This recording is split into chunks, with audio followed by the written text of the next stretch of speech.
Sunday service யாரெல்லாம் AB சர்ச்சுக்கு போனீங்கன்னு சொல்லுங்கள். மெசேஜ் சூப்பர் மெசேஜுங்க. ஹஸ்பண்ட் அண்ட் ஒய்ஃபு அதை பற்றி தான் அந்த திருமண டாபிக் தான் பேசிக்கிட்டு இருக்காங்க பாஸ்டரு. என்ன மாதிரி பேசுகிறாருல, ரொம்ப ரொம்ப யூஸ்ஃபுல்லாக இருந்துச்சு. ரொம்ப அதாவது கணவன் மனைவி ஒரே மாம்சமாக இருக்கிறாங்க. கணவன் மனைவி வந்து இசைந்து இருக்கிறாங்கன்னு சொல்லி அருமையான டாப்பிக்கில் வந்துட்டு இது வந்து எத்தனாவது சீரீஸ்க்கு சொன்னாங்க.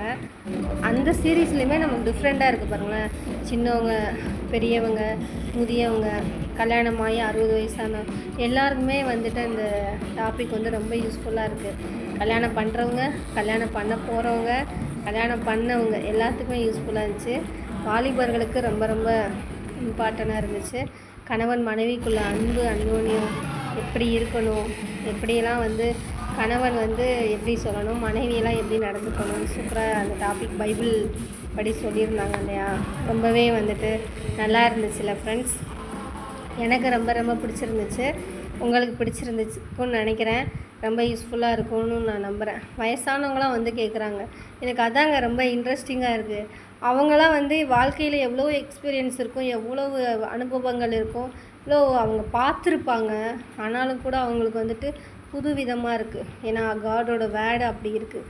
அவ்வளவு வேல்யூவாக இருக்குது இல்லைங்களா. அப்புறம் அங்கேருந்து கிளம்பி வந்துட்டோம். தம்பியை சண்டே கிளாஸ் விட்டுருந்தோம்.